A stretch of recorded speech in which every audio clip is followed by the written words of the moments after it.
I caught my wife cheating. The shocking truth behind her affair will leave you speechless. How I discovered her lies, confronted her, and reclaimed my life after her deceitful betrayal. Part 1 Introduction. I should have seen this coming. Hey Reddit, long-time lurker, first-time poster here. Never thought I'd be the one making a post like this, but here I am. I'm honestly still in shock, so bear with me if this ends up being a messy rant. A bit of background first. My wife, Amanda, and I have been married for almost 6 years now. We met in college, hit it off instantly, and got married soon after graduation. Things were pretty amazing at first, honestly felt like a fairy tale. We both landed decent jobs, bought our first house, even talked about starting a family soon. Everything seemed picture perfect. But about a year ago, I started noticing subtle changes. Amanda, who's normally outgoing and affectionate, started becoming distant and withdrawn. At first, I chalked it up to work stress. She had gotten a promotion around that time and was pulling long hours, but something still felt off. She started snapping at me over little things, staying out later than usual without clear explanations, and always seemed glued to her phone, hiding the screen whenever I'd walk by. But I trusted her. I didn't want to jump to conclusions or become that husband who's paranoid without cause. Looking back now, I can't believe how oblivious I was. It wasn't until one particular night last week, when everything finally crashed down around me, that I realized just how blind I'd been. I'll continue the story shortly. There's a lot to unpack here, but any advice, support, or words of wisdom right now would be really appreciated. Part 2. Discovery. The night everything blew up. So, picking up where I left off. Last Thursday night, Amanda told me she was going out for drinks with coworkers. Nothing unusual there. She'd been doing that pretty regularly lately, and I'd gotten used to spending evenings alone. But this time felt different somehow. She dressed up more than usual, wearing that black dress she usually reserved for date nights. When I casually mentioned she looked great, she rolled her eyes and shot back with, "It's just drinks, relax," then slammed the front door behind her. Something inside me finally snapped. I couldn't shake the feeling something was wrong, so after stewing at home for an hour, I impulsively decided to go to the bar where she said she'd be. My gut twisted the whole way there, telling myself I was just being paranoid, that I'd find her laughing with her coworkers and we'd laugh about my jealousy later. But she wasn't there. I felt sick. Maybe they changed locations last minute, I reasoned. Just as I turned to leave, I noticed Amanda's coworker Kate walking into the bar, alone. Trying to look casual, I approached her, making awkward small talk before finally asking if Amanda was meeting her. Kate looked confused and said, "Amanda? She hasn't been out with us in months." My stomach dropped through the floor. I raced back home, feeling dizzy, confused, angry, everything at once. When I walked in the door, the house felt hollow and dark. My hands were shaking as I paced the living room, frantically trying to make sense of it all. Then my eyes landed on Amanda's laptop, lying open on the coffee table. She'd left her email logged in. A stupid, careless mistake, probably because she'd grown cocky about hiding her secrets. Against every instinct screaming at me not to, I clicked on her messages. That's when I saw it. A long chain of emails between Amanda and some guy named Ryan. The messages dated back months, full of flirtation, intimate plans, and explicit references to their ongoing affair. They even joked about me. How oblivious and trusting I was. How easily they got away with it all. I felt like I'd been punched in the chest. Hard. Sitting there, staring numbly at the screen, I realized my life had just been shattered into 1,000 pieces. I couldn't breathe, couldn't think clearly. My entire world had just flipped upside down. The worst part? Amanda was still out there, right then, with him, and I knew I had to confront her. I'll share what happened next in my next post. Just writing this out is helping somehow. But damn, I've never felt this broken. Part 3, Confrontation. The lies, the tears, and the gaslighting. Alright, Reddit. This is the part I've been dreading writing about, but here goes nothing. I sat there, staring blankly at her emails, shaking with rage and disbelief. It took every ounce of willpower I had to keep myself from exploding right then. But I knew I needed to see her face when I confronted her, to watch her reaction when she realized she'd finally been caught. Amanda got home around midnight, laughing as she stumbled through the door, a little tipsy, smiling like nothing was wrong.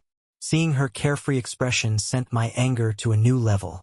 She saw me sitting on the couch and paused, clearly startled. "What are you doing still up?" she asked, her tone suddenly defensive, eyes darting nervously around the room.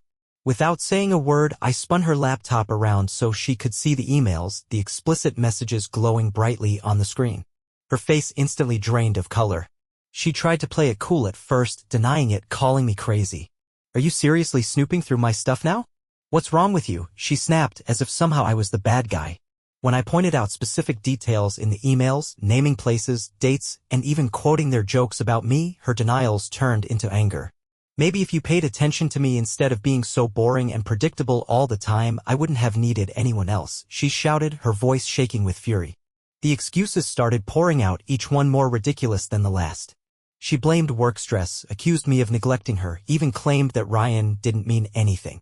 Then she tried crying, begging me to believe she still loved me, swearing it was over, even though she'd just come back from seeing him. At one point, she actually accused me of ruining our marriage by finding out the truth. Classic Amanda move, turning everything around, making herself the victim. It was like staring at a stranger. I couldn't even recognize the woman I'd married. Finally exhausted, I told her I needed space and walked out of the room, leaving her crying theatrically on the couch. I spent that night alone in our guest room, staring at the ceiling, my heart hammering, mind racing, wondering how the hell everything had gone so wrong. Writing this out now, I feel physically sick. She betrayed me in every possible way, then tried to gaslight me into believing I was at fault. But despite all that, there's a tiny part of me still clinging to the past, desperate to believe this isn't real. I'll share more soon, there's still a lot left to tell. Thanks again for reading, I really need the support right now. Part 4, Emotional Impact, when the shock gives way to pain. Hey again, Reddit. Honestly, writing all this out feels therapeutic, but damn, it's painful. After confronting Amanda, the reality of what she'd done really started sinking in. It's one thing to suspect infidelity, but having it confirmed hits differently. The next few days were a blur of anger, sadness, and confusion. At first, I was mostly numb, almost detached from my own life. I wandered around the house like a ghost, unable to eat, barely able to sleep. It was surreal seeing Amanda each day, acting as if everything could somehow go back to normal if she pretended hard enough. She'd switch between anger and desperation, one minute yelling at me to get over it, the next begging me to forgive her, promising to change, crying that she never meant to hurt me. I found myself cycling through the stages of grief on repeat. I'd go from intense rage, imagining all the things I wanted to say or do to both of them, to overwhelming sadness, mourning the loss of the future we'd planned together. Sometimes I'd feel disgusted, not just at her but at myself, wondering what I could have done differently or how I didn't see the signs sooner. The loneliness was probably the hardest part. Amanda had been my best friend, my go-to person. Losing that connection overnight felt like losing a limb. My friends tried to help, but I couldn't shake the humiliation of telling them how completely I'd been fooled. How do you admit that the person you trusted most was the one hurting you the whole time? On day 3 after confronting her, something finally broke in me. I was sitting alone at home, staring at a framed photo of us on our wedding day. We looked so happy, so genuinely in love. Suddenly, all the hurt I'd been holding back hit me at once, and I completely broke down. I cried harder than I ever had before, real, ugly, gut-wrenching tears. It was as if every memory we'd ever made had turned to poison. It was then that I finally admitted to myself there was no going back. Amanda's betrayal wasn't just a mistake, it was deliberate, selfish, repeated. She destroyed our trust, our friendship, our entire marriage, and no amount of excuses or apologies could undo that damage. That night, as painful as it was, marked the beginning of clarity. I knew I had a decision to make, a choice about what my future would look like, whether that future included Amanda or not. I'll tell you more about that decision next. Thanks again for reading, I genuinely don't know how I'd manage this without the support here. Part 5, Decision, when you know you know. So, after that emotional breakdown, probably the lowest point I've hit in years, I sat there for hours thinking through everything. The lies, the cheating, the gaslighting, the blatant disrespect, it all played like a highlight reel in my head. And somewhere in that dark haze, a strange sort of calm hit me. I realized, I can't live like this. I won't. I think there's a moment in every betrayal where your heart stops trying to defend the person who hurt you. Mine came right then. sitting in sweatpants on the edge of the guest bed, staring at a garbage can full of tissues and a photo of us I'd thrown face down on the floor. That clarity hit hard. Amanda had made a choice. Not once, not by accident, but repeatedly, to sneak behind my back, to betray the life we were building, and to manipulate me to cover her own ass. That wasn't someone who slipped up. That was someone who didn't give a damn about the damage she caused. So I made my own choice. I told her the next morning, calm and direct, I'm done. I'm filing for separation. The way her face fell was honestly pathetic. She started crying again. This dramatic sobbing like I was doing something to her now. It was like watching someone fake a role they forgot the lines to. You're really going to throw this away over one mistake? She said, like she hadn't been screwing another guy behind my back for months. She kept calling it a mistake like it was some oopsie she made at a party. Not a whole second relationship she built while pretending to love me. I didn't yell. I didn't argue. I just told her I needed her out of the house for a while. I didn't care where she went. Ryan's place seemed fitting. She tried to guilt-trip me, called me heartless, even threw out that classic, "You'll regret this when you're alone." I almost laughed. Alone, maybe, but finally free from lies? Yeah. That sounded like peace. That night, for the first time in a long time, I actually slept. Next part, I'll go into how I started moving forward, sorting out the separation, leaning on friends, and what came after Amanda finally left the house. Spoiler, it wasn't easy, but it felt like breathing fresh air after drowning for months. Thanks for sticking with me. Reddit. Seriously. Part 6. Fallout. Cleaning up the wreckage. Hey again, Reddit. Appreciate all the comments, DMs, and just the people reading. This next part gets into the nitty-gritty of what happens after you decide to walk away, when the adrenaline fades and reality hits like a damn freight train. So, after I told Amanda I wanted to separate and asked her to leave for a while, things got tense. Fast. First, she flat out refused. Said I was overreacting. That I couldn't legally force her out of our house. Which, unfortunately, she was technically right about. Her name's on the deed too. So I told her fine, we'd coexist until I could talk to a lawyer. That little arrangement lasted about 3 days. 3 long, silent, passive-aggressive, soul-draining days. She stopped even pretending to care. She'd sleep in the master bedroom while I was stuck on the couch or in the guest room. I'd hear her on the phone at night, whispering, laughing, sometimes crying. I didn't even have to ask who she was talking to. She'd go out randomly, dressed up, coming back smelling like cologne I knew wasn't mine. And the worst part? She didn't even try to hide it anymore. That's when I hit my breaking point. I contacted a divorce attorney, explained everything, and got the ball rolling. Turns out all those emails and messages I found?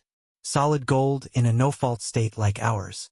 The lawyer said the infidelity wouldn't mean much legally, but it could help when it came to negotiating property and assets, especially if things got ugly. Spoiler. They did. I also told my family and close friends. That was rough. Telling people our perfect marriage had imploded was like peeling off a Band-Aid that had fused to my soul. My mom cried. My dad went quiet in that way that says he's thinking of murdering someone but knows he's too old to get away with it.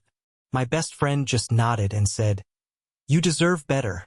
He was right. Amanda, of course, lost her mind when she found out I'd hired a lawyer. Said I was being cold. Accused me of ruining her life. I reminded her, very calmly actually, that she'd been doing just fine destroying it on her own. She finally moved out a week later. Took her things in a few trips. Didn't even say goodbye the last time. Just left.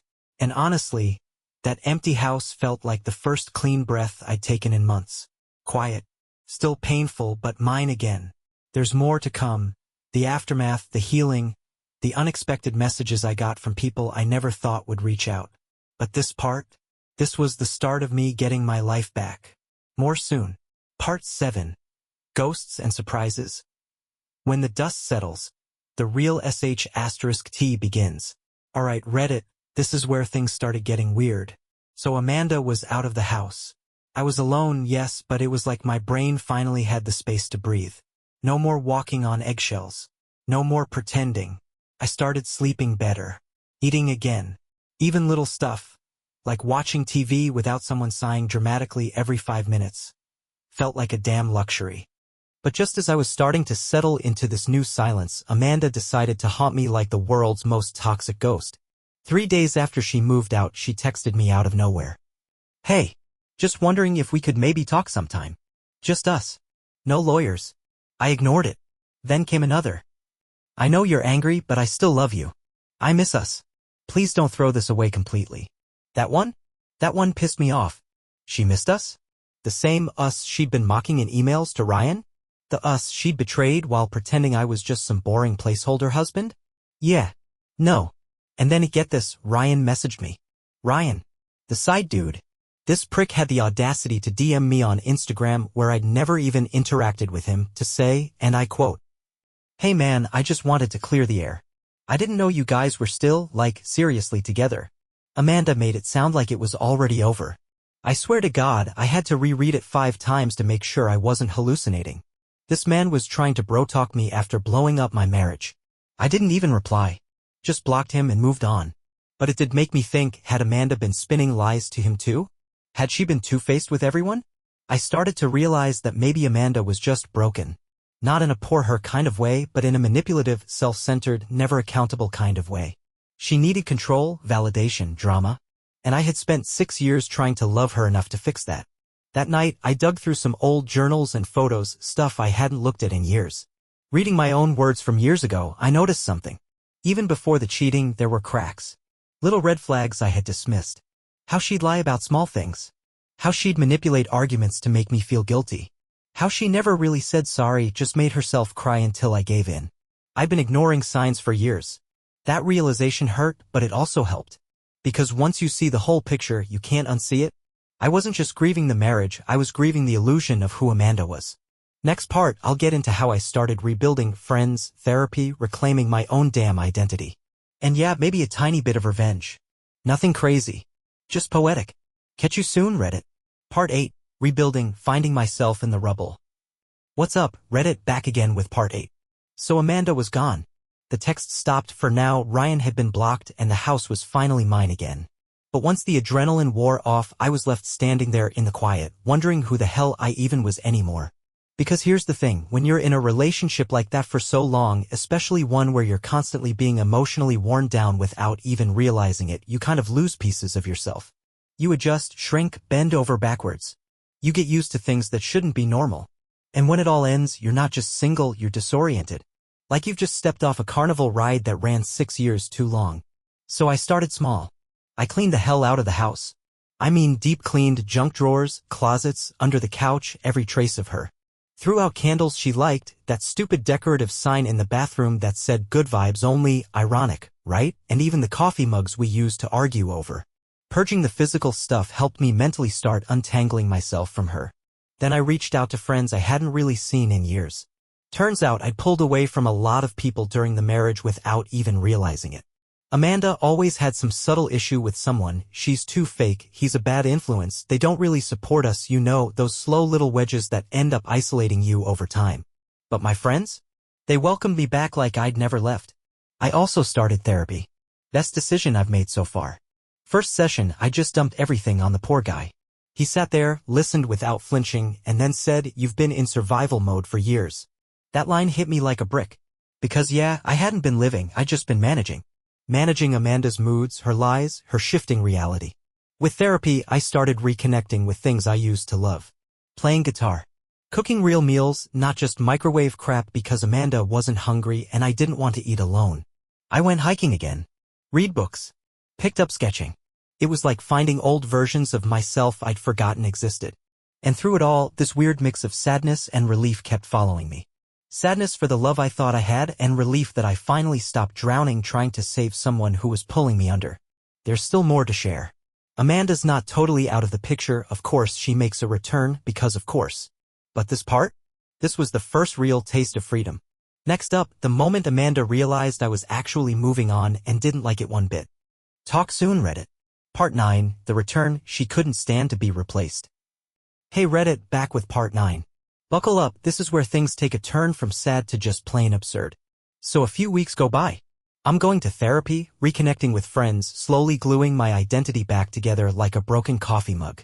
I'm not healed by any means, but I'm feeling more like me than I have in a long time. And just when the air starts to feel breathable again, Amanda decides to pop back into my life like an unsolicited virus. It started with a casual text. Hey, just wondering how you're doing. Been thinking about you a lot lately. I left it on read. 2 days later. I know I messed up, but what we had was real. Don't you miss us at all? Again, no reply.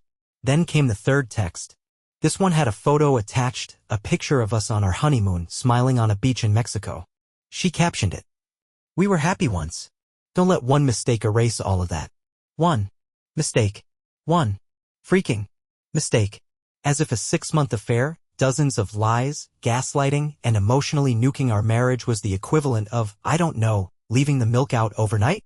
I was done. But I still said nothing. I didn't block her. Honestly, I wanted her to see that silence. That she no longer had a voice in my head. That was my power now. Then, of course, she escalated. A friend of mine, one of the few Amanda hadn't alienated, invited me to a casual barbecue. Nothing wild, just good food, cold beer, and normal people who didn't cheat on their spouses. While I was there, I posted a photo to my story. It was just a harmless pic of me laughing with a couple friends. But standing next to me was this woman named Jess, a mutual friend's cousin visiting from out of town. We were talking, that's it. 20 minutes later, Amanda texted. Wow. So you're already moving on? That didn't take long. I didn't respond. An hour later. Is that who you were screwing while I was trying to fix things between us? Disgusting. Disgusting. Me. She was calling me disgusting. And that, my friends, is when it all clicked. Amanda didn't miss me. She missed the control.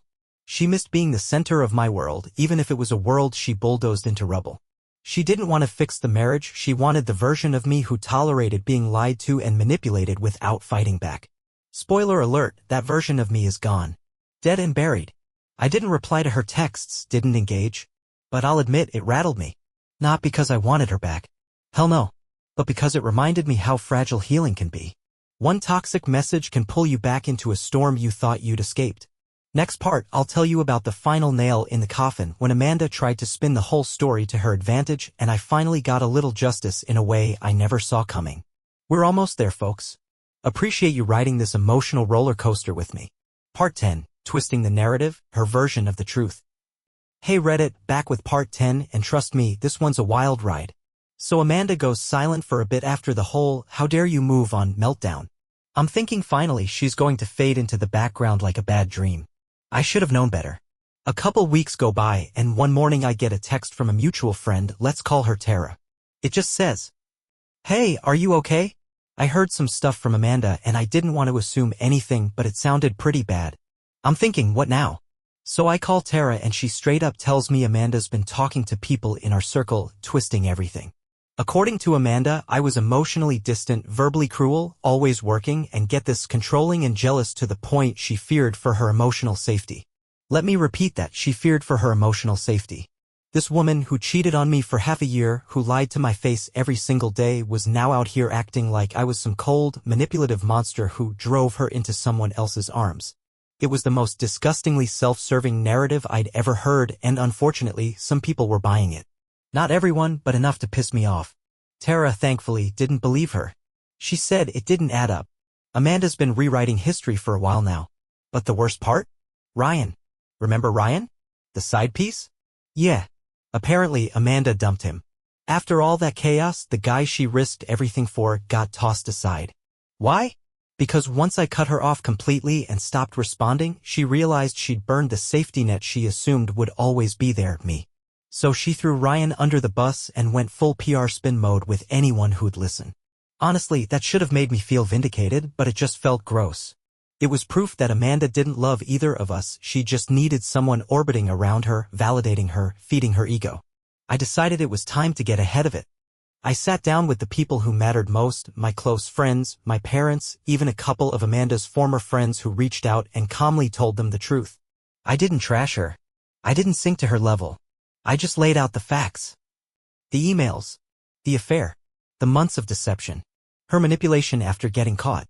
And to seal it, I showed some of the messages, her begging me to take her back after she'd already started her pity campaign. The hypocrisy spoke for itself. From there, the narrative started to shift back. People saw through her performance. A few even apologized for doubting me. Some cut her off entirely. And for once, I didn't have to say a damn thing to defend myself. The truth was enough.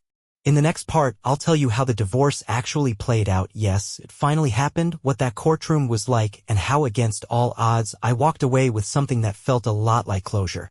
Catch you soon, Reddit. We're almost at the end. Part 11, The Divorce, Clean Cuts and Dirty Looks. Hey Reddit, back again. Part 11. This one's about the final chapter of the marriage itself, the divorce. So after all the chaos, the smearing, the ghosting, the begging, everything, I finally got a court date. I won't lie, walking into that courtroom knowing I was about to legally end a 6-year marriage was surreal. It wasn't like the movies. There were no dramatic monologues, no pounding fists on desks. Just cold paperwork, a judge with a stack of files, and the eerie tension of sitting 10 feet away from someone you used to picture growing old with. Amanda showed up looking polished, like she was trying to win some kind of professional sympathy award. Blazer, heels, not a single hair out of place. She wouldn't look at me at first. Just sat there flipping through her phone like we were waiting to board a flight. Her lawyer looked smug, clearly expecting me to come in broken or desperate. Mine? Stone cold professional. We'd already built our case tight, and I'd handed over everything, the emails, the messages, even a timeline of events. I was done playing defense. Now, because we live in a no-fault state, Amanda's cheating didn't mean automatic wins for me, but when it came to things like asset division and spousal support, it mattered. My lawyer made it clear that Amanda had contributed to the breakdown of the marriage in a very, demonstrable way. She tried to play the victim card one last time, claimed I was emotionally unavailable, said she felt isolated and that she made a mistake out of loneliness. The judge didn't bite. Not after reviewing the messages where she laughed about keeping me in the dark and literally joked about gaslighting me. In the end, I walked away with the house. We split the savings 60-40 in my favor. No alimony. No further financial obligation. Amanda's lawyer tried to argue for spousal support, but the evidence of her affair and financial independence shut that down fast. After the judge finalized everything and banged the gavel, yes, there was actually a gavel, Amanda turned to me as we were leaving the courtroom. She said, "This didn't have to end this way, you know." I just looked at her, really looked, and said, "Yeah, you're right. But you made sure it did." And then I walked out. Didn't look back. It felt like stepping into sunlight after years underground. The weight that had been pressing on my chest for so long, it was just gone. The air felt cleaner. My name was mine again. The marriage was dead. But I wasn't. Next part's gonna be about what happened after the dust settled. Some unexpected wins, a few bumps, and a surprise message from someone I never thought I'd hear from again. Stay tuned, Reddit. Almost there. Part 12, moving on, the surprising rebounds. Hey Reddit, part 12 here. The end of the story is coming, and I have to admit, there are some unexpected twists that happened after everything settled down. So let's get into it. The few months after the divorce were a strange mix of freedom and figuring out how to live alone again. I spent the first few weeks just adjusting to the fact that there was no more drama, no more lies. It was quiet. And peaceful. I could play my music as loud as I wanted, I could eat whatever I felt like for dinner, no more getting guilt-tripped about not cooking for us, and most importantly, I was sleeping through the night without waking up to stress about Amanda's latest mood swing. But something weird happened, people actually started reaching out. Old friends I hadn't spoken to in ages. New people too. I'd been so isolated in the marriage that it was like I'd forgotten how to connect with anyone.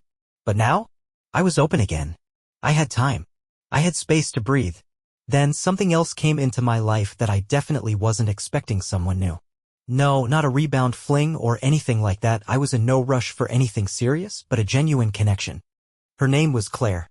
We met through a mutual friend at one of those boring get-to-know-you dinner parties that I never would have gone to if I was still with Amanda. But Claire and I hit it off. We started talking, and by the end of the night, I was laughing and actually enjoying myself. Really enjoying myself. Not in a "I'm pretending everything's fine" way, just me, genuinely happy. We went out a few times after that, and it was easy. No drama. No baggage. No gaslighting. We were both taking things slow, but it felt different. Real. I wasn't trying to rush anything, just letting myself enjoy the moment. But then came the kicker, Amanda. Yeah, I know, I was hoping she'd just fade into the background too. But a few weeks after the divorce was finalized, I get this message out of nowhere. Guess who? I know it's been a while, but I just wanted to let you know that I've been thinking about everything, and I'm so sorry for how things went down. I made a huge mistake. I want to make things right. Right? After months of gaslighting, cheating, and blaming me, now she wanted to make things right. The nerve. At first, I was just angry all over again. How could she think I would fall for that crap? But I took a minute and just let myself feel everything before responding. My reply? Simple. You don't get to rewrite history. I'm moving on. She didn't respond. Good. It felt like closure. Real closure. I didn't need her apology, her approval, or any of her mess anymore. I was done. And for the first time in a long time, I could look forward instead of looking back. I still kept seeing Claire, but we were taking things slow. I wasn't ready for anything heavy, but I could feel myself opening up again. This time, I wasn't making it work or trying to fit someone else's mold of who I should be. I was just being me. As for Amanda, she popped up once or twice, but I just kept her at arm's length. No more involvement. I knew what I was worth, and I wasn't going to let her drag me into her drama again. Next part will be the final one. I'll wrap this up, reflect on everything, and maybe share some advice for anyone who finds themselves in a similar situation. Thanks for sticking with me, Reddit. Almost there. Part 13, Reflection, Looking Back, Moving Forward. Hey Reddit, here we are, Part 13. The final chapter of this crazy, painful, emotional roller coaster. I've been thinking about how to wrap this up, and honestly, it feels like a huge weight lifting off my shoulders just writing this last part. I'm still not fully healed, but I'm finally at peace, and I hope some of you can find something useful here. First off, the divorce and everything surrounding it sucked. There's no sugarcoating it. Watching your life and marriage crumble, confronting betrayal, and trying to rebuild when everything's been shattered, it's messy, painful, and emotionally draining. But what I've learned through all of this is that, even in the darkest moments, you can find a way to rise again. It was the hardest thing I've ever had to do, accepting that Amanda was never going to change. Accepting that the woman I thought I knew, the one I married, was just a fantasy. She didn't want to fix things. She didn't want to be honest. She just wanted the comfort of having me around while she did whatever she wanted. That realization? It's like waking up from a bad dream and seeing the world clearly for the first time. I spent so many years ignoring the signs because I wanted to believe in her, in us. But the truth is, you can't save someone who doesn't want to be saved. No matter how much you love them, if they don't care about you the way you care about them, it's always going to be one-sided. I've also learned that you are worthy of respect. No one deserves to be cheated on, gaslit, or manipulated into staying in a relationship that's toxic. It doesn't matter how much history you have with someone or how deep the love once was, you are not obligated to sacrifice your peace for someone who can't see your worth. It took me a long time to believe that about myself, but I do now. As for Amanda, I honestly don't wish her any ill will. She's in her own cycle, doing her own thing, and I've made peace with that. But I'm not her problem anymore. I'm not stuck in that cycle of drama and emotional chaos.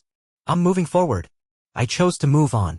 And moving on has been one of the best decisions I've made. I'm still figuring out who I am outside of that marriage, but it's exciting. There's so much life left to live. And for the first time in years, I'm living it for me. I'm not just surviving, I'm thriving. To those of you in situations that feel hopeless or like you'll never get out, trust me when I say it gets better. I was where you are right now, lost, betrayed, unsure if I'd ever find peace. But it's possible. It really is. Take it one day at a time. Reclaim your space. Reclaim your life. And most importantly, never forget that you deserve love, trust, and respect. Always. To anyone who's experienced betrayal or is currently going through it, my advice is simple: do what you need to do for your own healing. Whether that means cutting ties completely, taking time for yourself, or leaning on friends and family, just heal. You're not obligated to fix the other person. You're obligated to fix you. Thank you all for sticking with me through this journey. It means more than I can express. And while I'm not fully healed yet, I'm on the path, and that's all I can ask for. I'm finally at peace, and that's what matters. Take care, Reddit. This is the last post on this chapter. I'll be moving forward from here.